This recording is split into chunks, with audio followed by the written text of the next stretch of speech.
He didn't send me this. He didn't send it to me on this day when he told me he was gonna send it to me. You know, all them complaints that some man do when you in jail and don't have an understanding. Let me tell you something. I got cousins in prison, uncles in prison with life. They done hit me several times to send them shit. And of course I done told them, yeah, I got you. But when my mafias get tight, I gotta consider my rent, my bills, all that shit. You know what I'm saying? Cause you gotta live. Cause I gotta live. It's not just about the individuals that's incarcerated. We understand that a lot of these individuals gave up a lot for us. It's almost like being in the army. You know what I'm saying? They give up a lot for us. But on the same token, they have to understand that we have particular priorities that we need to take care of first before I can get to you. If you can't understand that, then you ain't my nigga. You're totally right. You're totally right.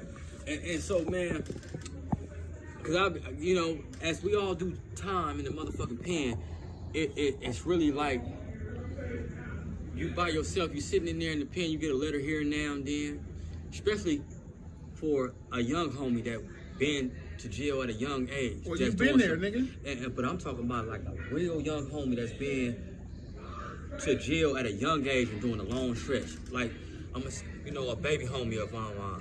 How was your first time? I know what you're talking about. How was your first time going in there? My first time? Yep. My first time going in, nigga, was huge. My first time going in, I had 4 years. My first time going in, I had 4 years. I passed up on going to YA and TS. I was 18. And well, as far as going to the pen goes, I had been in and out of jail already before that. But as far as going to the pen goes, I had 4 years. I did 3.5. You know what I'm saying? Nigga was an asshole.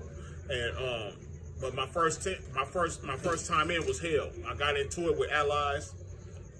And really, I got into it with allies because the allies was like, they could see that I'm a rider. They wanted me to claim their turf. And I was the only nigga from my turf on the yard at the time. The only one from my turf on the yard. And they wanted me to claim their turf. They was turning other people out to claim their turf. That was from enemy turfs in there. You know what I'm saying? And I wouldn't turn. So we had problems the whole time. I beat up like 4 of them. They tried to jump me and I beat them all up. Squabbles.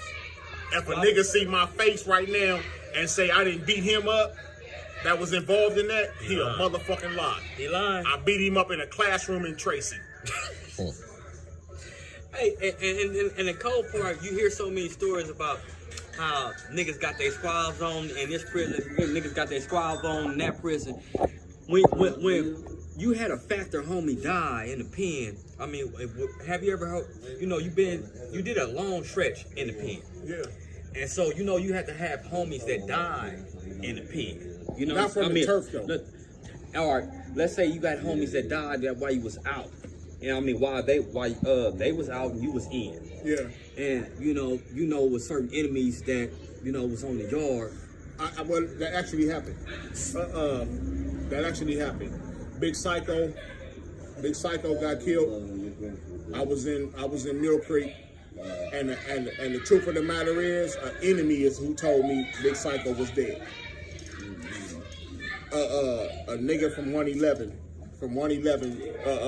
came up to me and told me, like, Monster, your homeboy got killed. He was thrown out the car on the freeway.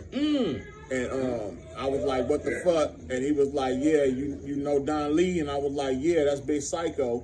And he was like, yeah, cuz got thrown out the car on the freeway going to San Bernardino. And I was like, hell no. He was like, yeah, they say he was shermed up, whoopie-whoop. And I was like, hell no, because me and cuz used to be shermed up. And he ain't never coming from Compton, when he used to come pick me up in Compton, get on the freeway and come to San Bernardino and go to Little Africa, shermed up. Yeah. He ain't never done He no ain't shit never like, jumped out of the car. fuck, you gonna jump out of the car now? So I know somebody threw my nigga out the car. And then, it's some other shit behind it. I don't want to get into it in this interview that I know about, but that was my loc. You know what I'm saying? And my loc lived in the enemy hood.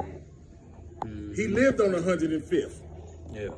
You know what I'm saying? You know where that's at. He Yeah. lived on 105th in the apartments on the one way. Hey, On the one way. and shit happens all the time right there. Man. From look, from crack smoke to gun smoke. You understand me? But you know, like I say, man, in this day and age, how do you feel about this? How this gang banging shit look to you now? Oh, this shit ridiculous. This shit is fucking stupid.